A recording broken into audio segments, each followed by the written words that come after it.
आप देख रहे हैं समाचार भारती, राष्ट्रहित सर्वोपरि।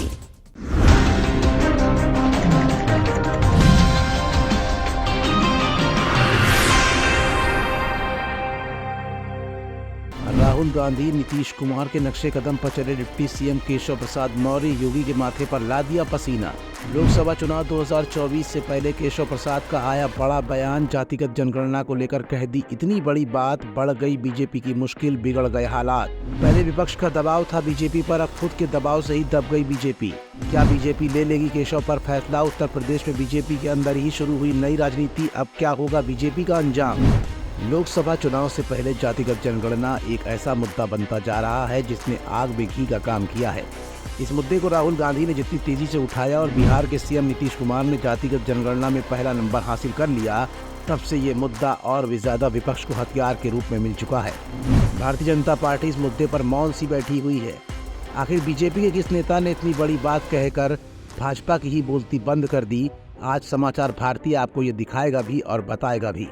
दरअसल लोकसभा चुनाव से पहले बिहार में हुई जातिगत आधारित सर्वे को लेकर उत्तर प्रदेश में कई विपक्षी पार्टियां लगातार राज्य सरकार पर दबाव बनाती नजर आ रही हैं। इसी बीच उत्तर प्रदेश के डिप्टी सीएम केशव प्रसाद मौर्य ने जातीय जनगणना कराने को लेकर बड़ा दावा किया है, जिस दौरान उन्होंने इशारों में ही सही केंद्र सरकार से जातिगत जनगणना को लेकर बड़ी मांग की है। केशव प्रसाद मौर्य ने सोशल मीडिया प्लेटफॉर्म एक्स पर पोस्ट करते हुए लिखा कि लोकतंत्र में गणना की सबसे महत्वपूर्ण भूमिका होती है, फिर चाहे वो मतगणना, जनगणना या फिर जाति गणना हो। इन सभी जनगणनाओं से ही लोकतंत्र मजबूत होता है। लोकतंत्र का मतलब ही है गणना करना। इससे पहले भी वो कई बार जाति आधारित जनगणना को लेकर अपना पक्ष रखते रहे हैं। उन्होंने बीते गुरुवार को कहा था कि केंद्र सरकार जातिगत जनगणना कराएगी, हम वरिष्ठ नेता इसके पक्ष में हैं। वहीं दूसरी ओर जातीय जनगणना कराने को लेकर उत्तर प्रदेश के विपक्षी दल लगातार बीजेपी पर निशाना साधते नजर आ रहे हैं। दरअसल यूपी विधानसभा के शीतकालीन सत्र के दौरान सपा के राष्ट्रीय अध्यक्ष अखिलेश यादव समेत सभी विधायक और नेता जातीय जनगणना की मांग करते नजर आए थे। इसके साथ ही यूपी के डिप्टी सीएम केशव प्रसाद मौर्य ने जातिगत जनगणना कराए जाने को लेकर विपक्ष पर पलटवार करते हुए अपना पक्ष रखा था। उस दौरान उन्होंने कहा कि बीजेपी जातिगत जनगणना के खिलाफ नहीं है।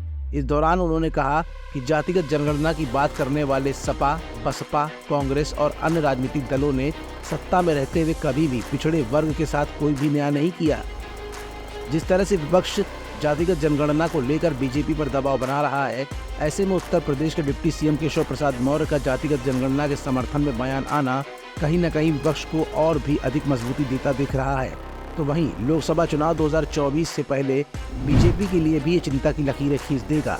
ऐसे में डिप्टी सीएम केशव प्रसाद मौर्य के बयान के बाद बीजेपी का शीर्ष नेतृत्व इस बयान को किस रूप में देखता है और उस पर क्या फैसला लेता है, ये तो दूर की बात है। लेकिन केशव के बयान के बाद बीजेपी कहीं अपना रुख केशव के खिलाफ न कर दे, ये भी कहा नहीं जा सकता, क्योंकि बीजेपी का ये रिकॉर्ड रहा है कि खिलाफत करने वाले किसी भी नेता को बीजेपी ने बड़ी सफाई से ही मेन स्ट्रीम राजनीति से कब गायब कर दिया, ये किसी से भी नहीं छिपा है।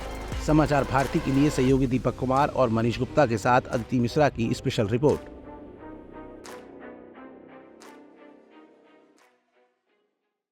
आप देख रहे हैं समाचार भारती, राष्ट्रहित सर्वोपरि।